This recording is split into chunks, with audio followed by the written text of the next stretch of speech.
강스카이로 테라피에 오신 여러분 반갑습니다. 자, 제가 하는 연구는요, 피부관리, 체형관리, 척추관리, 근육관리, 발관리, 다양한 관리로서 근본적으로 인간의 몸을 건강하게 만드는 수기요법의 실전 달인을 만들어드리는 그러한 방법을 연구해서 여러분들에게 알려드리는 일을 하고 있습니다. 존경하고 사랑하는 시청자 여러분, 자, 오늘은 질문이 들어왔는데 강스 카이로테라피의 발관리를 어떻게 하느냐 라는 질문이 들어와서 제가 발관리에 대해서 설명을 또 해드리겠습니다. 발은 어떤 의미가 있고 어떤 학문이냐? 발은 인체의 오장육부가 발 속에 다 담겨져 있다 하잖아요. 우리나라 한의의 학문이, 우리나라 동의보감이라는 학문의 뿌리가 어디입니까? 중국이잖아요. 중국의 황제의 내경에서, 중국의 5,000년의 역사죠. 5,000년의 역사, 황제의 내경에서 들어온 거 아닙니까? 자, 그래서 황제 내경에 보면은 발관리가 나와 있고요. 그 다음에 유럽에서도 뭐 발관리가 또 있어요. 그러니까 유럽의 발관리 개념은 또 달라요. 황제 내경에 있는 건 또 달라요. 주로 이제 어떻다? 유념법, 그 다음에 이제 마사지를 주로 하는, 오일을 발라서 하는 기법이고요. 그 다음에 일본의 약석이라고 해가지고 또 발관리가 또 있어요. 그러니까 각 나라마다 다 있다는 말씀이에요. 그래서 분명히 효과가 좋고 효과가 있는데 그것을 어떻게 접목을 할 것이냐. 강스카이로 테라피에는 만약에 서비컬 경추가 안 좋다, 경추를 푸는 방법, 경추 교정하는 방법, 발관리로서 경추가 좋아지는 방법, 그 다음에 운동요법으로서 경추가 좋아지는 방법, 또 예방하는 방법, 모든 컨텐츠를 다 담고 있습니다.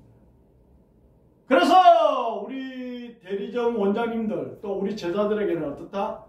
예를 들어서 목 디스크다. 그러면 발은 어디를 누르고, 근육은 어디를 관리해야 되며, 체형교정 어떻게 해야 되며, 운동은 어떻게 해야 되느냐. 전체적으로 제가 컨텐츠를 짜가지고 딱 스텝 1, 스텝 2 이렇게 해가지고 가르치는 거예요. 그러니까 어때요? 완벽에 가까운 관리가 될 수 있는 거죠. 그래서 일본에는 약석이 있고, 유럽에도 마사지가 있고, 중국의 황제내경에도 마사지가 있는데 강스카이로 테라피에서는 어떻게 발관리 하느냐? 거기에 대해서 말씀을 드린다라는 말씀을 드립니다. 발관리의 논리는 이렇습니다. 감나무 밑둥을 차서 위에 있는 감을 떨어뜨리게 한다. 예컨대 간접요법이다 이 말이에요. 또 전기 스위치를 껌으로 해서 다 이 밝은 형광등이 꺼질 수가 있다. 간접요법이라는 거예요. 그리고 발관리는 경험방이다. 여러분, 경락, 뭐 음양의 논리를 따지고, 하늘에는 오양이 있다. 목화토금수, 오행이 있다. 목화토금수, 목의 기운, 토의 기운, 뭐 금의 기운, 음양 오행이 있듯이. 그 오행 가지고 또 뭘 합니까 우리가? 천간지지를 알아가. 예? 연, 월, 일, 시 이래가 사주팔자 거기서 나오는 거잖아요. 연은 뭔데? 조상운. 월은 뭔데? 부모운. 일은 뭔데? 자신. 신은 뭔데? 자식군. 뭐 이래가지고 목화토금수 오행을 따지고 천간지지를 따져가지고 목화토. 그래가지고 어떻다? 사주팔자를 따져 보는 게 그게 이제 명리학의 또 기본 원리입니다, 여러분. 그러면은 경락은 과학적으로 증명이 되느냐? 아니에요. 뭐 수태원벽이 뭐 어떻게 연결되지 없어요. 눈에는 안 보여요. 미안하지만. 발관리는 눈에 보이냐? 안 보여요. 이것도 경험방이에요. 경락도 경험방이고 발관리도 경험방이구나. 아, 그렇죠. 오랜 세월 경험에 의해서 여기를 누르니까 어디가 좋아지더라. 오케이. 그래서 이 관리를 해야 된다라고 이야기를 한다는 거야. 그럼 명확하게 알고 해야지.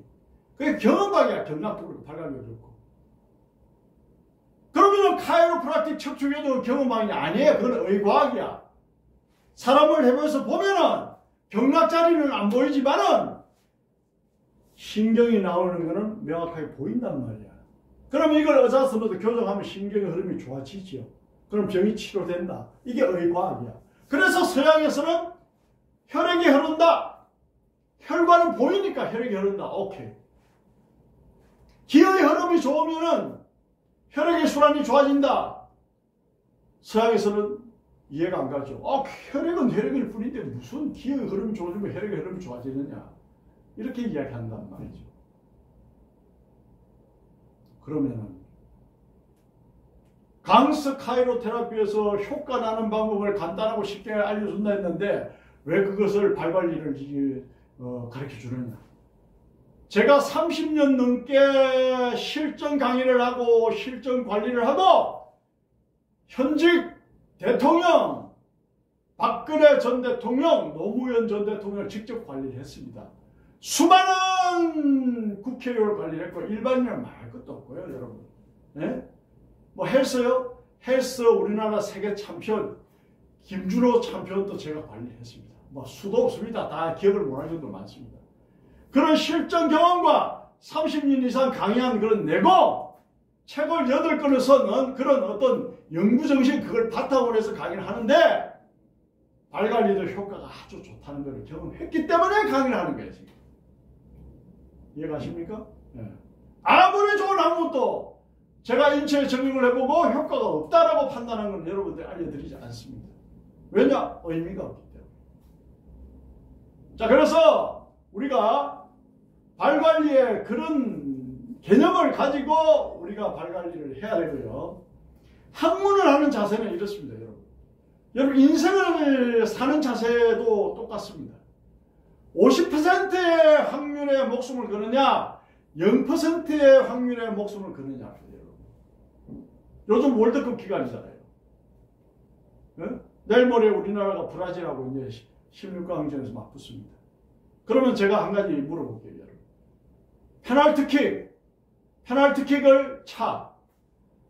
골대 앞에서 공을 넣고 페널티킥을 차였는데 80% 이상은 골이 됩니다. 그죠? 그런데 50%의 확률을 가지고 페널티킥을 차는 거예요, 우리는. 100%가 없잖아요. 그럼 50%의 확률을 가지고 페널티킥을 차가 넣으려면 어떻게 해야 됩니까? 무조건 골대 안으로 공이 들어가야 되는 거예요. 골대 안으로 공이 들어가는데 골키퍼가 잡으면은 50% 실패야. 무조건 골대 안으로 들어가는데 골키퍼가 잡지 못하면은, 막지 못하면은 골링이야. 맞잖아요. 그런데 100% 실패하는 방법이 있어요. 골대 밖으로 차보세요. 골키퍼가 막지 않아도 골이 인정되지 않고 골키퍼가 막을 수도 없죠. 골대 밖으로 하니까. 그러니까 뭐 이건 의미가 없는 거야. 무슨 말이냐. 페널티킥을 성공하려면 무조건 첫 번째 골대 안으로 공이 들어가야 돼. 거기서 골키퍼가 막지 못하면 골이 들어가는 거예요. 그러면 골대 안으로 볼을 찰 때는 50대 50의 확률로 차는 거예요. 골키퍼가 막으면은 50% 실패. 골키퍼가 막지 못하면은 100% 성공 이렇게 됩니다. 그런데 골대 밖으로 차면 100% 다 실패해요. 골이 들어갈 수가 없죠. 무슨 말이냐? 페널티킥을 성공하고 싶은 사람은 무조건 골대 안으로 볼을 차고 봐야 되듯이 수기요법에 성공하고 싶은 사람은 무조건 강주스 TV를 보고 나서 판단을 해야 되는 거예요. 무슨 말입니까? 이런 말하고 똑같죠. 열심히 한다고 해서 100% 성공한다는 보장은 없지만은 성공하는 사람은 열심히 하는 사람 가운데 나온다. 똑같은 거예요. 페널티킥을 찬다고 해서 다 성공하는 건 아니지만은 골대 안으로 무조건 차 넣고 나서 결과를 기다려야 된다라는 거하고 똑같은 거예요. 요즘 축구 시즌이니까 축구에 대해서 이야기하다 보니까 이렇게 이야기가 진행됐고요. 자, 그래서 우리가 발관리할 때는 가볍게 누르는 경합이 있고요. 그 다음에 조금 강하게 누르는 중합이 있고요. 아주 세게 누르는 강압이 있어요. 경합은 앞으로 설명하겠지만 이제 실습하면서 경합은 가볍게 누르는 거예요. 가볍게 누르면서 뭘 찾아? 병을 찾아야 되는 거예요. 중압은 경압보다 조금 더 강하게 누르는 거고, 강압은 아주 강하게 누르는 거고, 강압을 눌러야 될 자리는 딱 한 군데밖에 없습니다. 그런 이론을 알고 하셔야 돼요. 그냥 이렇게 해주면 좋아집니다 라고 하는 게 아닙니다. 여러분. 강스 카이로테라피에서는 발관리 하나도 여러분들에게 이렇게 디테일하게 강의를 하고 있습니다. 그래서 가볍게 누르는 경압, 조금 강하게 누르는 중압, 아주 강하게 누르는 강압이 있는데, 경압 가볍게 눌러가지고 통증이 온다 그러면 어떻다? 병이 깊은 거예요. 그 다음에 중압으로 눌렀는데 통증이 온다 그러면 그건 어떻다? 병이 깊지 않은 겁니다. 강압으로 누르면 어디를 눌러도 다 조금씩은 아파요. 그러한 압력에 대한 개념도 가지셔야 됩니다. 그러면은 강압으로 누르면 어디든지 다 아픈데 우리가 손으로 할 수도 있고요. 손으로 할 수도 있고요. 그 다음에 쇠로 된 기구를 사용할 수도 있습니다. 자, 그래서 우리가 대체적으로 예방을 하기 위해서는 3회 정도를 하는 게 맞고요. 그 다음에 치료를 하기 위해서는 약 8회 정도 그 자리를 자극을 합니다. 그 다음에 발 관리는 심장의 혈액순환을 아주 좋게 합니다. 우리가 심장에서 산소를 먹으면 피가 동맥을 통해서 빡 뿜어내면은 발을 거쳐서 정맥을 통해서 산소가 없어진 탈산소가 된 피가 정맥을 통해서 심장으로 다시 돌아옵니다. 그러면 발과 종아리를 거쳐서 올라오게 돼요. 그래서 발 관리, 종아리 관리를 잘하면은 혈액순환 펌프질이 잘 돼서 심장으로 빨리 혈액이 올라가. 그러니까 혈액순환이 잘 되는데 탁월한 요법이 발관리 요법이다. 이렇게 말씀드린 거예요. 통증을 없애려면 척추 교정을 하는 게 맞고 혈액순환을 잘 돌게 하려면 발관리를 하는 게 맞다. 그래서 강스 카이로테라피에는 다양한 요법을 여러분들이 알려드립니다. 그래서 방향을 알고 어느 자리에 지압을 해야 되는지 발의 앞통점과 맥점을 알고 그 다음에 왼쪽을 먼저 해라.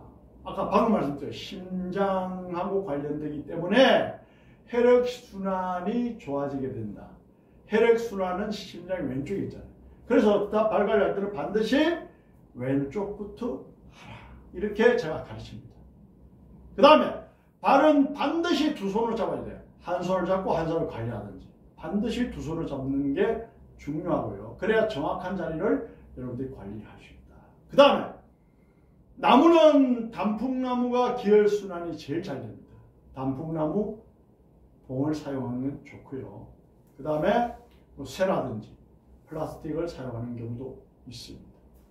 자, 그래서 손을 하든 도구를 사용하든 정확한 자리를 경압이냐 중압이냐 강압이냐 구분해서 여러분들이 시술을 해야 된다라는 말씀까지 드립니다. 자, 우리가 항상 말씀드리지만은 이 발 관리도 정확하게 알고 하면은 인간의 건강에 근본적인 건강을 지키는데 큰 도움을 주는 요법입니다. 그래서 이 양 하는 거 여러분들이 제대로 알고 불특정 다수에게 건강과 사랑과 행복을 선물하고요. 또 요 비법을 배워서 가족끼리 서로 해줘도 아주 좋은 몸 상태를 유지할 수가 있다라고 생각합니다. 자, 그럼요. 오늘 발관리 이론에 대해서 스텝 1 들어가는 발관리 강좌에서 간단하게 이론 설명해 드릴 거예요. 다음 시간부터는 실기로 들어가도록 하겠습니다. 수기요법의 실전 달인을 만들어 드리는 강스 카이로테라피와 함께 하신 여러분 감사합니다. 강교수 교수였습니다. 다음에 더 멋진 영상으로 뵙겠습니다.